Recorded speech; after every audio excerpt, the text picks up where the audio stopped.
اب آئیے نعتیہ کلام کی بات تقریر کرنے کے لیے اس مدرسے کے انوار طالب جن سے میری مراد محمد فیروز صلی اللہ علیہ وسلم۔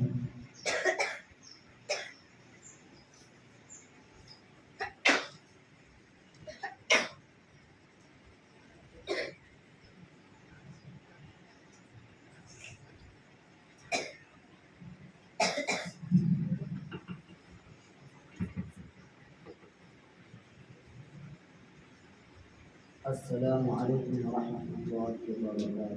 وعلیکم السلام ورحمۃ اللہ وبرکاتہ۔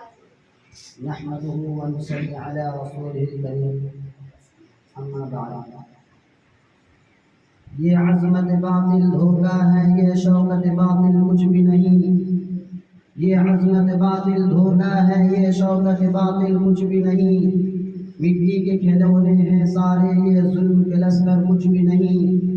اگر اظہار یہ تبداد کا معنی بغاوت ہے، اگر بیزار یہ بیداد کا معنی بغاوت ہے، اگر مظلوم کی فریاد کا معنی بغاوت ہے، تو پھر میں ایک باغی ہوں۔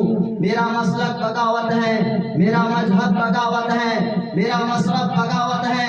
بغاوت کرنے والا کم سے کم آزاد ہوتا ہے کہ دل آزاد، زباں آزاد، دم آزاد ہوتا ہے۔ صدر محترم اور حاضرین جلسہ، آج کی اس مبارک محفل میں میرا موضوع سخن ہندوستانی مسلمان اور فرقہ وارانہ فسادات ہیں۔ بڑا حساس موضوع ہے، بڑا دلسوز موضوع ہے۔ برادران ملت آج فرقہ وارانہ فسادات ہندوستانی تہذیب کا ایک حصہ بن چکا ہے۔ ہندوستان کا بچہ بچہ ان خون ریزی فسادات کا اتنا عادی ہو چکا ہے کہ کسی خونی فسادات کا تذکرہ سن کر اب اس کی دل کی دھڑکنیں تیز نہیں ہوتا، اس کا شعور بیدار نہیں ہوتا، اس کے ذہن و دماغ پر کوئی خوف پیدا نہیں ہوتا۔ یہ فسادات ہندوستان کے خوددار مسلمانوں اور ان کے خدمات کا صلہ ہے، جو خدمات تحریک آزادی مسلمانوں نے انجام دی ہے، جو خدمات شاہان مغلیہ اور خلیج داؤدی خاندان علماء نے خاندان میں تبلیغ میں انجام دی ہے۔ برادران ملت، ہندوستان جنت نثار صدیوں سے انگریزی سامراج کے چنگل میں سسک رہا تھا، تڑپ رہا تھا۔ غلامی کا دور ذلت کی زنجیریں یہاں کے عوام کی مقدر بن چکی تھی۔ ظلم و بربریت جور و ستم کا بازار ہر طرف گرم تھا، لیکن کسی میں اتنی جرأت نہ تھی کہ انگریزوں کے خلاف علمی بغاوت بلند کرتا، یہ حریت آزادی کا نعرہ بلند کرتا۔ یہ صرف مسلمان تھے جنہوں نے ذلت و رسوائی، غلامی و محرومی کی تاریخ میں مشعل آزادی روشن کی۔ سن 1857 کا انقلاب برپا کیا، ہندوستانی عوام کو خواب غفلت سے بیدار کیا، ان کے دلوں میں جذب حریت پیدا کیا۔ یہ عظیم انقلاب لاکھوں انسانوں کے قربانیوں کے باوجود بظاہر ناکام ہو گیا تھا، مگر شاملی کے میدان میں شہید ہونے والے خوددار مسلمانوں ان کی قربانیاں رائگاں نہیں گئی۔ وہ اپنے دلوں میں آزادی کی جوتی روشن کر گئے، اپنے نام تاریخ حریت میں محفوظ کر گئے۔ اس انقلاب کے بعد جس کو انگریز قدر کے نام دیتے ہیں، ایک طرف انڈین نیشنل کانگریس کی بنیاد پڑی تو دوسری طرف دارالعلوم دیوبند کا قیام عمل میں آیا۔ دونوں کا مقصد انگریزوں کے دشت سے آزادی تھی۔ ادھر کانگریس نے خودداری کا مطالبہ کیا، ادھر شیخ الہند نے تحریک آزادی کی بنیاد رکھی۔ ہر طرف انگریزوں کے خلاف نفرت پیدا ہونے لگے، آزادی کے نغمے گونجنے لگے، عدم تعاون کا آغاز ہوا، ابتدا و آزمائش کا نیا دور شروع ہوا۔ ہندو مسلم اتحاد کا نمونہ دکھائی دینے لگے۔ ایک طرف غیر مسلم لیڈر تھے تو دوسری طرف عالمی اسلام تھے، دونوں قدم سے قدم ملا کر آزادی کے لیے جدوجہد کر رہے تھے۔ اگر مہاتما گاندھی قائد تحریک تھے تو شیخ الہند بانی تحریک تھے۔